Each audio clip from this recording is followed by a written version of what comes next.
जय हिंद दोस्तों, स्वागत है आप सभी का हमारे यूट्यूब चैनल में। आज हम पढ़ने वाले हैं आपका चैप्टर 3 जिसका नाम है लोकतंत्र और विविधता। क्लास 10th राजनीतिक शास्त्र का ये तीसरा चैप्टर है, तो ये आज हम पढ़ने वाले हैं। इससे पहले हमने आपका भूगोल, इतिहास, सारे ऑप्टिकल क्वेश्चन कवर कर लिया। अगर आपने वीडियो नहीं देखा तो आपको क्लास 10th सोशल साइंस के प्लेलिस्ट में वो वीडियो मिल जाएंगे, आप देख सकते हैं। आज का हमारा पहला प्रश्न है कि जो काले दस्ताने और बधी मुट्ठियाँ हैं किसकी प्रतीक हैं।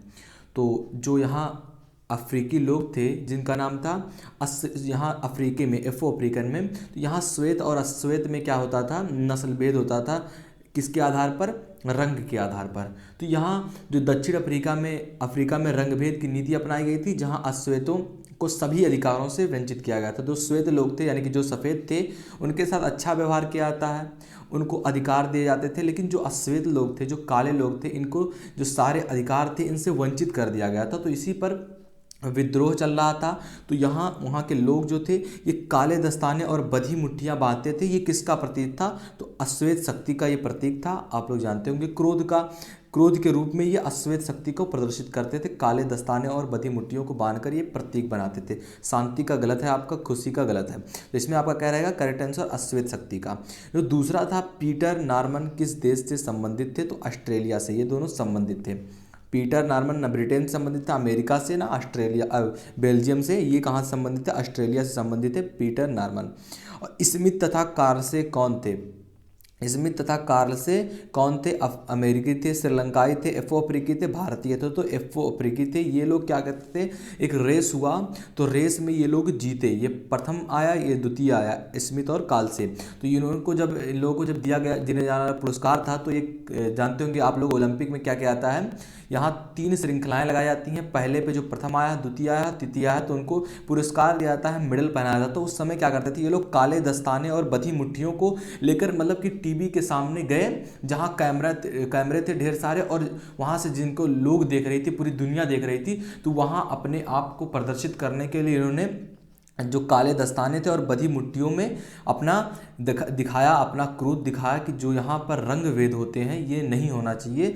तो इसलिए इनको वंचित भी कर दिया गया था, वो मेडल भी नहीं दिए गए थे। लेकिन इन्होंने अपने देश को प्रेजेंट करने के लिए, अपने देश को लोगों को प्रेजेंट करने के लिए, जो वहाँ पर जिनके साथ गलत व्यवहार होता है यानी कि अश्वेत जो लोग थे, इनको न्याय दिलाने के लिए उन लोगों ने ऐसा किया। कौन थे? स्मिथ और कार्ल से।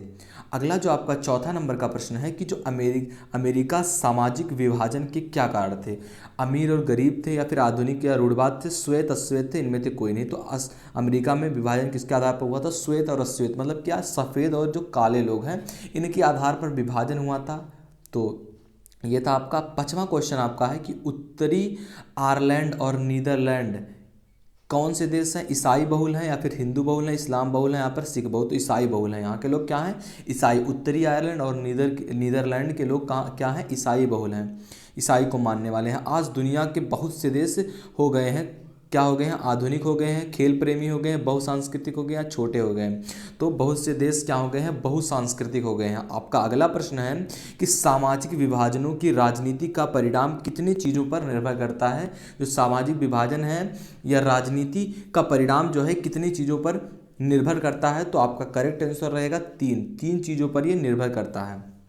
आपका अगला है कि लोकतंत्र का सबसे अच्छा तरीका क्या है? लोकतंत्र का सबसे बेटर मैनर क्या है, तरीका क्या है? तो विविधताओं का समाहित करना, विविधताओं का समाहित करना, या फिर विभिन्नता का प्रतिरूप सकारात्मक दृष्टिकोण रखना, या फिर समरूप समाज को बनाए रखना, या उपयुक्त सभी। तो इसमें जो आपका करेक्ट रहेगा उपयुक्त सभी is your right answer for this question.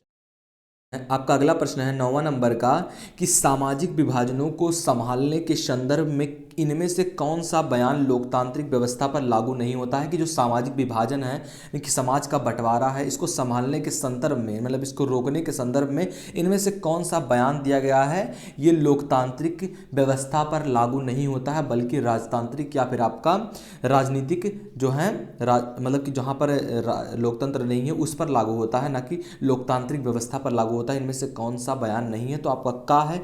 लोकतंत्र में राजनीति प्रतिद्वंद्विता को चलते सामाजिक विभाजन की छाया में राजनीति पर भी पड़ती है। लोकतंत्र में विभिन्न समुदाय के लिए शांतिपूर्ण ढंग से अपनी शिकायतों जाहिर करना संभव है, या लोकतंत्र सामाजिक विभाजन को हल करने का सबसे अच्छा तरीका है, या लोकतंत्र सामाजिक विभाजन के आधार पर समाज को विखंडन की ओर ले जाता है। तो आपका घा इसमें नहीं है कि लोकतांत्रिक सामाजिक विभाजन के आधार पर समाज को विखंडन यानी कि विखंडन की ओर ले आता है। तो ये थे हमारे आज के प्रश्न। आशा करते हैं आपको वीडियो पसंद आएगा। वीडियो पसंद आए तो प्लीज़ लाइक करना। इसके आगे भी हम ऐसे ही वीडियोस बनाते रहेंगे। तो मिलते हैं आपसे अगली वीडियो में, तक के लिए जय हिंद जय भारत। अपने दोस्तों में अभी तक शेयर नहीं किया तो प्लीज़ अपने दोस्तों में शेयर कीजिए, ताकि उनको भी ऐसी वीडियोज मिल पाएँ और वो भी अपने एग्जाम की प्रिपरेशन अच्छे से कर पाएँ। चलिए मिलते हैं आपसे अगली वीडियो में, तब तक के लिए जय हिंद जय भारत।